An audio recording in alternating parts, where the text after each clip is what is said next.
The year is 2019, and Apple has just concluded its www.com event, also known as WWDC. This event normally just entails a new iOS, iPadOS, macOS, and whatever other OSs Apple plans on updating or releasing that year. But this year, there was an extra announcement, along with all the operating system updates. Apple announced that they would be releasing their own streaming service in September of that year, titled Apple TV+. Apple released a short video showing off some of the Hollywood creatives they'd be working with. This video included names such as Steven Spielberg, J.J. Abrams, Sofia Coppola, M. Night Shyamalan, Ron Howard, Octavia Spencer, Reese Witherspoon, Damien Chazelle, Jennifer Aniston, Haley Steinfeld, Steve Carell, Anthony Mackie, Oprah Winfrey, and Samuel L. Jackson. We're not going to have this conversation unless you say it. All of these people would be involved in an Apple TV production in some way. I think it's important to make the caveat that not all of these people would be directing or starring in an Apple TV Plus production. For example, Spielberg was just a producer on Amazing Stories. Damien Chazelle, on the other hand, made one ad for Apple and was supposed to have a streaming show, but that still hasn't come out yet.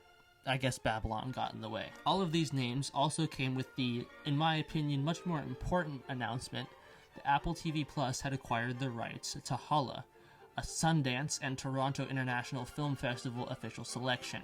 This was not something that Apple themselves had made, but instead something that Apple had gone out of their way to acquire the rights for. Leading off of that, it's really important to note as well that Apple TV Plus wouldn't be like a Netflix or a Disney Plus or a Hulu.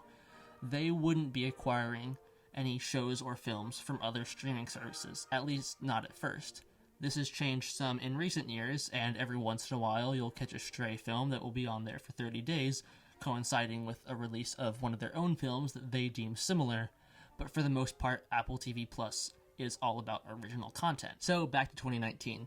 Apple's promised September release date came, and Apple TV Plus launched. It was only $5 a month, and if you bought a new MacBook, iPad, iPhone, or any other expensive Apple product, you'd get it free for a year. And if you didn't buy one of those products, it was only $5 a month, which is a lot cheaper than other streaming services. However, this came at a cost, as Apple TV Plus wasn't offering a whole lot. There was a few TV shows and a few films, but not much. However, what they were releasing was high quality. The same way that HBO is known for releasing high quality TV shows was kind of the same thing as Apple. Even if their shows weren't great, they looked expensive. None of them were just any old daytime television show. They looked expensive, they had big names, and they drew a decent audience. I'm not here to talk about the amount of content on Apple TV Plus though. If you're an Apple TV Plus subscriber, you probably know that it's an issue even to this day. Once you first sign up, there's a decent amount of stuff to watch, but after a month or two, it gets kind of dry. I'm here to talk about the issue that I think is more important for Apple. That being that Apple TV Plus productions often look too good.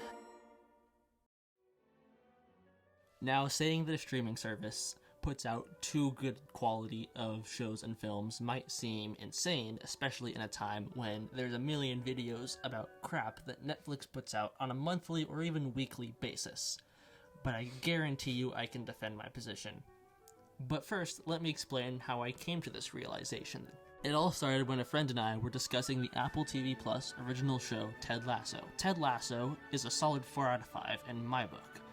But both of us felt that there was one scene and one set in particular that you see multiple times that just looked overly clean and simplistic and fake. That being outside of Ted's flat.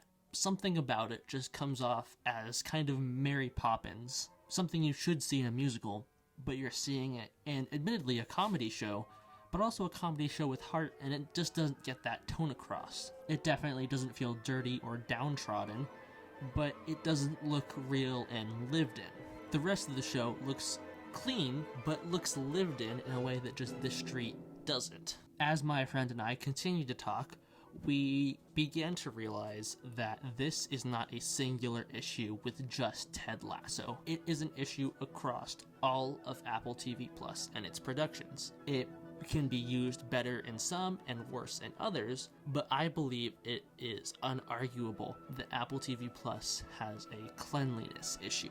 So with that, I'm going to take you on a little guided tour across all of the Apple TV Plus productions that I have seen and explain how I think Apple uses this cleanliness for good and for bad at times. I won't be critiquing any shows I haven't seen, but I might be bringing in a friend or two to help get their feelings across about the shows. Or films. Production. Just some quick ground rules and setup for this though. I'll bring up some key people involved in the productions. First, I'll bring up the director, because ultimately, this should be the director's vision. Anything that goes wrong or right is kind of their fault. Not all the way, but if a film is bad, you look to the director first to say it's bad. If a film is good, you look to the director first to say it's good. It should be their vision, so I will point them out. I'll also be pointing out who the starring actors are. I will not be critiquing it or praising their performances at all. It's more just so you, the viewer, can get an idea of like, oh, I remember that one movie with Amy Adams, directed by the Canadian guy, where the aliens come to Earth and they just want to have a nice chat. That's Arrival, and how dare you forget about Arrival, one of the greatest films of the 2010s, if not the best, if not one of the best films of all time. But yes, it is the one with Amy Adams, directed by Denis Villeneuve. I'll also be mentioning the cinematographers, as ultimately they're the ones whose eyes and lenses we are seeing this production through. It's possible that the production design is immaculate, but a bad cinematographer, or a cinematographer who does a bad job one time, could make it look really dull and plain. There's plenty of examples of good films with poor cinematography, like Coherence. And then there's the opposite of that, with films that are shot great, but aren't my favorite, like Hail Caesar. I'll also mention the production designers, because ultimately they're the ones who are creating the look of the film. The director might have some idea of the tone they want it to have, and the cinematographer could bring their own life to the project, but ultimately the look falls on the production designer. They're the ones who are going to set the visual themes of this whole project. Lastly, I'll also mention the art directors, because they're kind of like the production designer but not. From my research, I've been able to figure out that a production designer is the one who creates the ideas, and the art director is the one who puts them into practice and reality. If the director says, I want an old house, and the production designer says, I want a mysterious old house, then the art director goes out and finds something like the Thrombey estate in Knives Out. So without further ado, let's get into a comprehensive list of everything Apple TV Plus I've seen and my thoughts on the production design, how it fails, and how it could be better. Starting off with The Banker. The Banker is directed by George Nolfi. It stars Anthony Mackie, Samuel L. Jackson, and Nicholas Hoult. The cinematographer is Charlotte Bruce Christensen. The production designer is John Collins, and the art director is Andy Crumbly. My thoughts on this one are really simple. It's not an original film. There's not a whole lot going on here. It looks kind of plain, but it gets the job done. This was one of Apple's earliest entries onto their library, one of their day one entries, and it didn't instill much hope, but it also didn't look bad. It's just mediocre all around in terms of the look. Not much to say about it other than, yeah, it looks plain. Everyone could have been doing a better job here. Next up is Greyhound, directed by Aaron Schneider, starring Tom Hanks, with cinematography by Shelley Jackson, production design by David Crank, and art direction by Tom Froling. Again, there's not a whole lot going on here. I think it relies too much on the looks of previous war films, such as Dunkirk, which came out 2 years prior. It doesn't look clean per se, but it's not totally interesting. But I think that this is a win for Apple TV Plus, as it doesn't fall into the same traps entirely. I think it could be grittier, but I can't blame it for looking clean either. Next up is Boys State, directed by Jesse Moss and Amanda McBain, and shot by Thorsten Galou. This one is interesting, and also, those are all the credits because it's the first Apple TV Plus documentary that I've seen. It's also of note, as it was the first Apple TV Plus and A24 collaboration.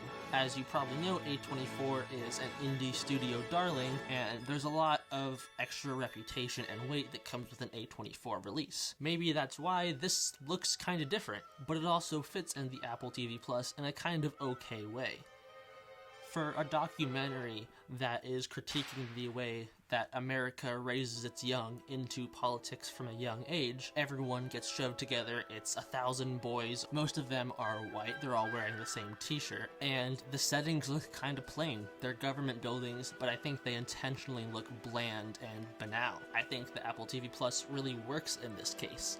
And this is probably the first instance I have seen of it working for a film and not against it. Following that, we have On the Rocks, directed by Sofia Coppola, starring Rashida Jones and Bill Murray, with cinematography by Philip Lesord, production design by Anna Ross, and art direction from Jennifer Degan. This is a very competent team that has worked on Sofia Coppola films in the past that have really blown me away. I'm a big Sofia Coppola fan, which is why it's disappointing that this just looks utterly unoriginal. You can tell it's New York, but there's nothing new being added to the New York setting. You can tell that this is a beach, but it looks like a beach that could be filmed by anyone in anyone's movie. It doesn't say this is a Sofia Coppola film. I think this is one of the major instances of Apple TV Plus hurting a film's production. Next up is Wolfwalkers. Wolfwalkers is directed by Tom Moore and Ross Stewart, starring Honor Kniefsey, I definitely pronounced that wrong, Eva Whitaker, and Sean Bean. The production design and art direction were all done by Tom Moore, Ross Stewart, and Maria Perea. This was the first Apple TV Plus animated film that I watched. It is also a cartoon saloon film, another indie studio darling with a big reputation to uphold. And honestly, this one upholds it pretty well. I have a feeling that Apple probably stayed pretty hands-off with this one. It looks like a cartoon saloon film, and it looks full and alive, and just like a place you want to live in, which is a feeling cartoon saloon nails so well, and it doesn't fail here. Well done, Apple, for staying hands-off. That might not sound like as much of a compliment, but that is a huge compliment for a studio.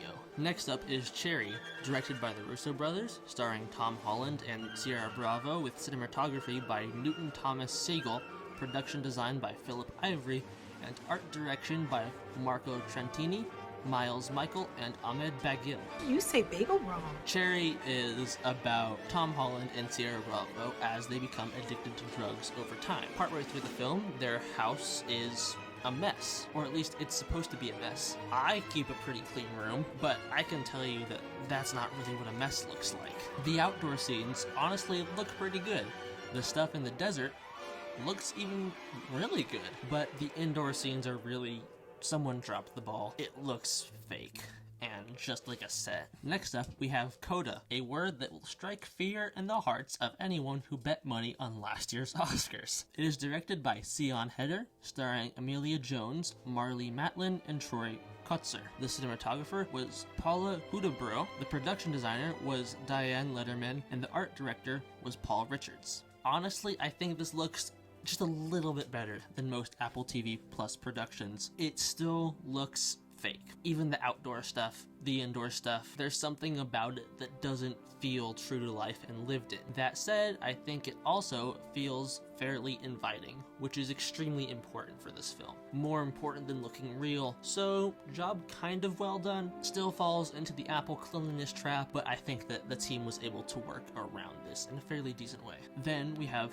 Finch, directed by Michael Sapochnik, starring Tom Hanks, and Caleb Landry Jones. The cinematography was by Joe Williams. The production design was by Tom Meyer, with art direction by a list of people: Tristan Paris-Bourne, Natasha Gerasimova, Tom Froling, Sarah DeLucci, and Dean Platt. For an apocalyptic story, this is a fairly bland-looking apocalypse. It's a shame because doing The Last of Us but with a dog and a robot and Tom Hanks, that sounds like a pretty winning combo in my book. But again, the look of the whole thing just kind of drops the ball. Nothing looks dirty enough. It looks like an apocalypse didn't really happen here. Maybe I'm judging it too harshly because recently I did play The Last of Us for the first time, and that is a 10 out of 10 apocalypse. Why does that sound like Christopher Walken? It's just a shame because it's a great concept, and there's some promising stuff in here. Then we have 'Twas the Fight Before Christmas. I have a lot of animosity in my heart for this movie, but I'm not going to talk about all that. I'll just talk about the look. It was directed by Becky Reed, with cinematography by Britton Foster and art direction by Dan Byer. It's a documentary, and I hate it so much, and part of that comes from the look. I cannot stress enough how much I loathe this Apple TV Plus production. It is my least favorite one by far. It's not even close. And oh boy, it extends to the look and every part of it, but the look is not exempt. Frankly put, it looks like something my church could film. Like if my church filmed it, it'd be like, okay, that looks okay. Not amazing, but okay. But it's an Apple TV Plus production, and it sucks. It looks plain, doesn't look like any preparation went into it, which isn't how a documentary should be done. You need to plan ahead of time, and it doesn't look like that happened. I hate this so much. Then, bouncing off that is one of my favorite Apple TV Plus productions, The Tragedy of Macbeth, directed by Joel Cohen, starring Denzel Washington and Frances McDormand, with cinematographer by Bruno Delbano, with production design from Stefan Deschant, and art direction from Jason T. Clark. Much like Sofia Coppola, this is a winning team who has won before. They know what they're doing. And they do it well with Apple's restrictions. Partially because they lean into it almost to a comical amount, but it never is comical. The look of the film is very stark. That's the best way to describe it. It's ultra clean, like a stage play, but with amazing cinematography. It can't be denied that this fits into the Apple look, and it does it while looking really good. But beyond that, it adds to the tone of the film. It doesn't just look good. It adds to this feeling of eeriness that Macbeth has around him. I am very happy to say that Joel Cohen knew what he was doing, and his entire team knew what they were doing. They worked the Apple TV look so well. Almost the best one on this list. Then we have a personal favorite of mine, Cha Cha Real Smooth. It was directed by Cooper Raiff, starring Cooper Raiff, Dakota Johnson, and Vanessa Burkhart. The cinematographer was Christina Dunlap, with production design by Celine Diano and art direction from Bettany Ingram. This is another one of the ones where it got some buzz at Sundance, and then Apple swooped in and picked it up and made it exclusive to them. And I think it can be said that even though Apple didn't directly make this one, they're clearly picking films that fit their look. And I think this does it pretty well. I think it has a little bit more depth as far as the look goes. It can carry itself a little bit farther than something like Coda, but it's also pretty similar to something like Coda in the sense that it feels like the world needs to be filled out a little bit more, but also that lack of filling it out makes it feel cozy in a way that allows you to implant your own memories of places. Like in Coda, it's a beach. Here, it's just a hometown where you've always lived. I think that it kind of works in Cha Cha Real Smooth's favor. Ultimately, it's a most of the time kind of thing. Next up is Luck, directed by Peggy Holmes, starring Eva Noblezeta and Simon Pegg, with production design by Fred Warder and art direction by Ernie Richard. You know, animation can be such a freeing medium, in my opinion, as someone who has never animated, because you can do anything. I think movies like Spider-Verse prove that so well. Spider-Verse is something you couldn't do in live action. And then there's stuff like this, like Luck. It looks so plain and boring, and like it's just stealing ideas from every other animated film from the last 15 years. It's almost like the producer of this resigned from a renowned and beloved animation studio and made himself a key part of another animation studio, and then he fell asleep in meetings and while the script was being read to him for projects like this, and he's just not a good person to work for. Oh wait. Yeah, no part of Luck takes advantage of the fact that it's animated.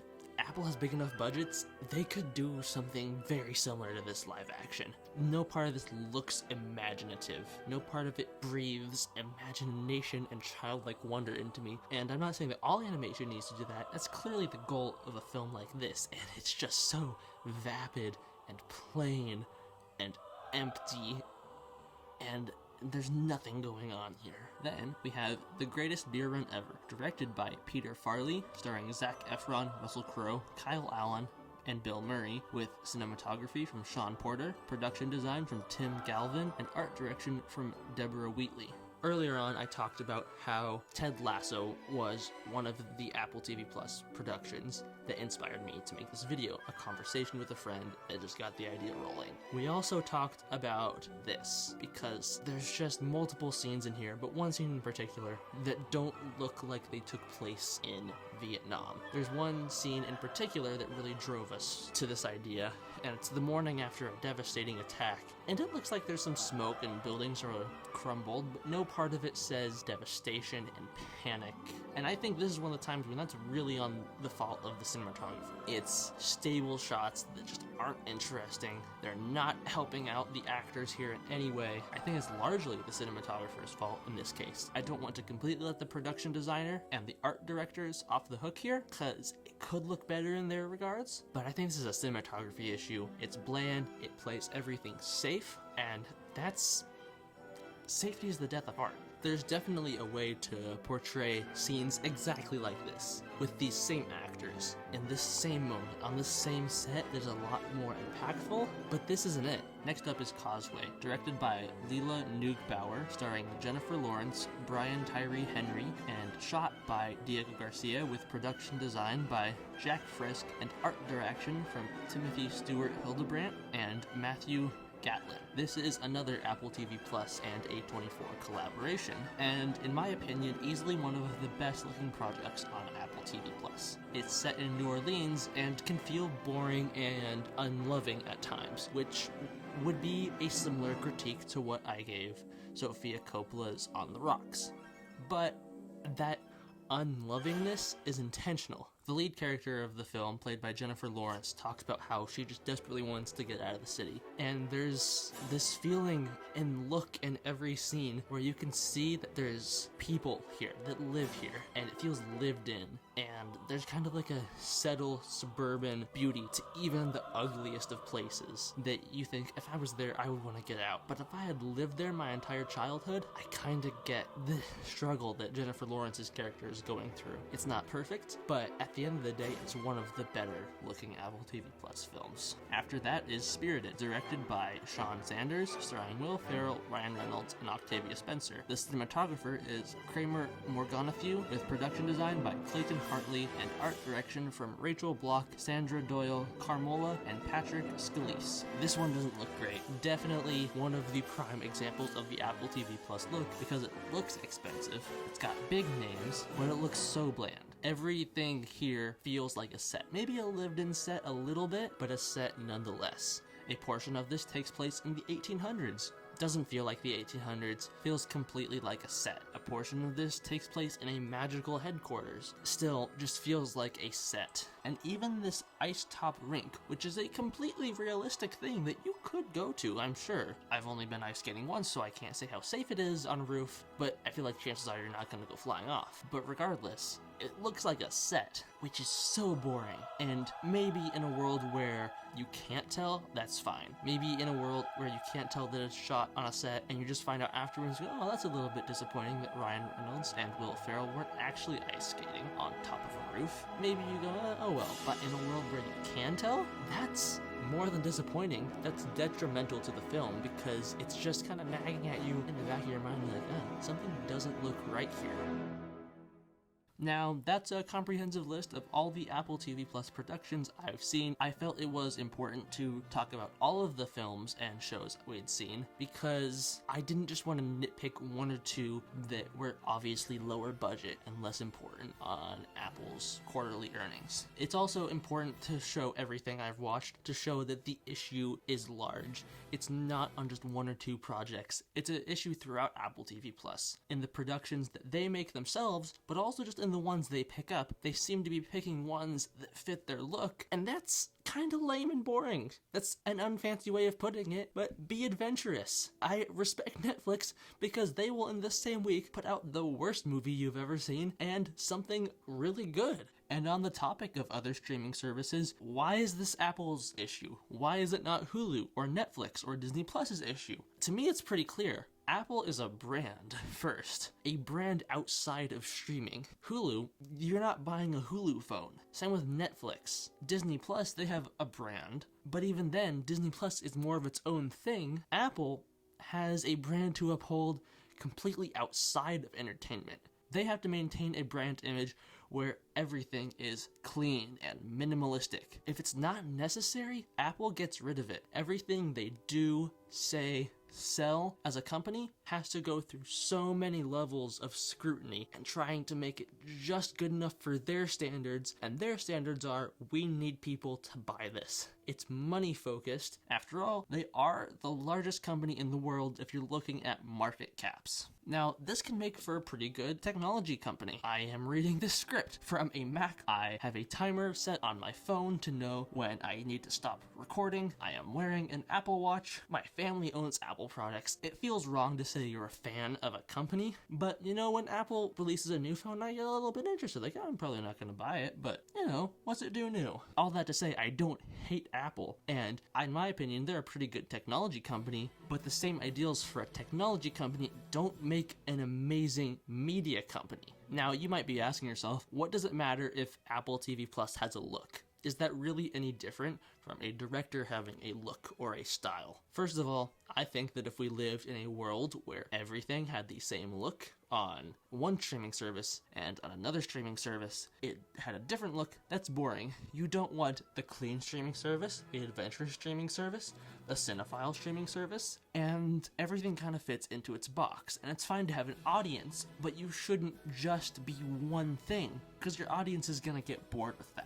Apart from that, I think it puts creatives in an unnecessary box. A box that some of them have been able to work around and with in amazing ways. A uniform, tidier look is certainly no Hays Code, but it's unnecessary all the same. However, there is one Apple TV Plus production I haven't talked about yet. My favorite one by far, bar none. To me, it is not only an amazing production, but it also uses Apple TV Plus's restrictions in a brilliant way. Severance is directed by Ben Stiller and Aoife McCardle, starring Adam Scott, Zach Cherry, Britt Lauer, and John Turturro. The cinematography is by Jessica Lee Gange and Matt Mitchell. The production design was by Jeremy Hindle, and art direction by Andrew Baseman and David Schnleslinger. I said that wrong, I'm sure. For this one, I'm going to try to describe a little bit more of the plot to explain to you why I think it uses the Apple look in a way that no other show has and no other film has. But I'll also say that it is definitely the less you know the better type of show, so I'll keep a lot of my descriptions pretty vague. So, quick rundown of the plot of Severance. In Severance, there is a procedure called Severance, which was created by the company Lumen. Severance allows a single person to live two lives. Their A life, so to speak, lives through most of the day. They go shopping, go to sleep, wake up, drive to work, hang out with family, hang out with friends. But right as they get to work and they go into their office, they switch to their B life. Their B life just works for them. When they go to work, they kind of switch to their B life, and their A life, just nothing happens with it. It's like they're asleep, but even then, they couldn't wake up if they wanted to. Right as their B life decides to leave work, they switch back to their A life. Essentially, there's two people living in one body. One that has the freedom to go anywhere, and one that is stuck in an office. These two lives do not share memories or emotions, only the same physical body. The work that the B personality does at Lumen is shrouded in mystery. The characters themselves have no clue what they're doing. They just know they're told, hey, sort these files in this weird kind of 1980s computer game way. And they do it, except they would never know that it's a weird task because they don't know what a normal job is like. All they have is kind of vague ideas. They have to guess on what their A personality is like. They don't know. The procedure is done by Lumen, and in turn, they work for Lumen. The A personalities are the ones who get to make the decision that they work for Lumen. The B personalities have no say in it. By undergoing the severance procedure, the A personalities are guaranteeing to Lumen that the B personalities will work for them in a controlled environment. This controlled environment is a very colorful but also plain office with sprawling hallways that are easy to get lost in. On top of this, it's very clear that Lumen is some sort of cult or something very similar to a cult. It's all very eerie and very creepy. It follows the Apple TV look to a T.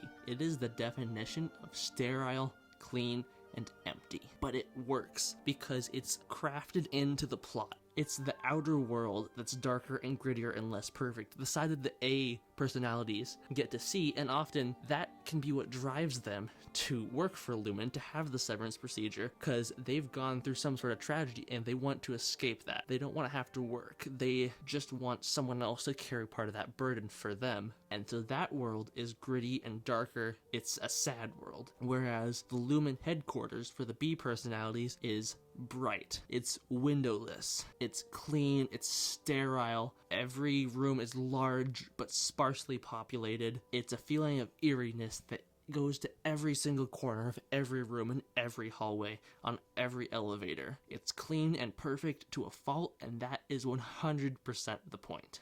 Everything about it makes you feel just slightly off. Not terrified, but you as the viewer know that nothing is right in this building and with this corporation. At the same time, it doesn't just work on an emotional level with getting you to feel the way that the characters come to feel over the season. Through its location, Severance is also saying something about companies like Apple. It's saying, hey, maybe the sterile cleanliness isn't good. Maybe we're just trying to compensate for all the other imperfections in our lives by shoving those down and being like, look, we have white walls. It's clean. It looks good on the outside. But even the outside world knows that it's not good. The parallels to Apple are obvious. They're both large corporations with large headquarters. They're both very clean. They both want to insert themselves into the lives of their buyers more and more, and they're both major influences on the cities that they are in. I'm not saying that Apple is stupid and didn't see these parallels, because I don't think Apple is stupid. I think that Apple is anything but stupid, and that is kind of the problem with this whole thing. They're not willing to take risks, and risks sometimes are stupid, but you need to take stupid risks. And I'm not saying I'm a genius for pointing this out, because I am not the first. And I'm also not saying that Apple wants to introduce the severance procedure into their regular line of products. We will not be seeing a tiny little pill that you put into your brain anytime soon on Apple.com. What I am saying is that this is a clear step in the right direction for Apple. They found a group of brilliant creatives who are willing to work within their restrictions and use it to their advantage with a story built around that. At the same time, Apple are allowing themselves to loosen up a little bit. Like I said, I am certain that they know they are being critiqued heavily in a show like this. But they still let it air, and it won Emmys. It's getting recognition, and it has a season 2 coming.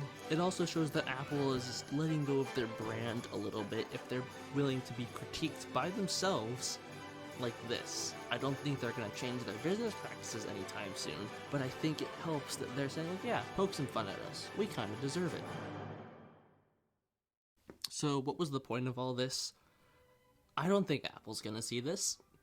This is a project for a class at a community college. I think this was mostly me just venting in an organized way about how I wish companies would be willing to take more risks. Media companies, particularly. I brought up A24 multiple times in this video, as they collaborated with Apple TV Plus multiple times, and I think they're a really good look at a renowned studio who is willing to take risks. If you go into the comments on the latest trailer of any A24 movie, it'll say something like, A24 saving cinema, and I hate that sentiment because people forget about the bad movies that A24 has put out there. And they have. There are bad A24 movies, and people like to forget that. But at the same time, I kind of agree with that sentiment, because without those bad movies, I don't think A24 would be the same A24 we have today. Without the missteps that A24 has made along the way, I don't think we would have some of my favorite movies. Everything Everywhere All at Once, this year. Incredible. Blew people away, got people who wouldn't normally go to an A24 movie to go to an A24 movie. That's cool. That's really cool. Also, After Sun, it's not going to be as popular as Everything Everywhere All at Once this year. It's really good, and it allows creative people room to work. Also, maybe a trilogy in a year from A24 with Ty West and his X movies. I haven't seen them, but that's cool. They're allowing someone to do that. I have other, hold on a second.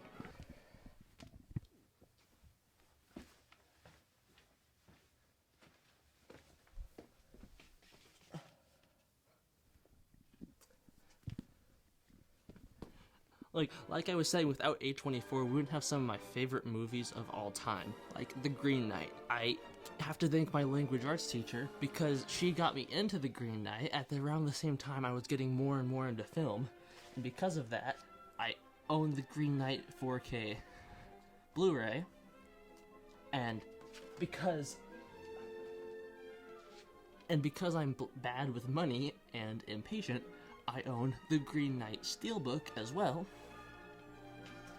And as I was recording this, I got A24's Special Edition Green Knight.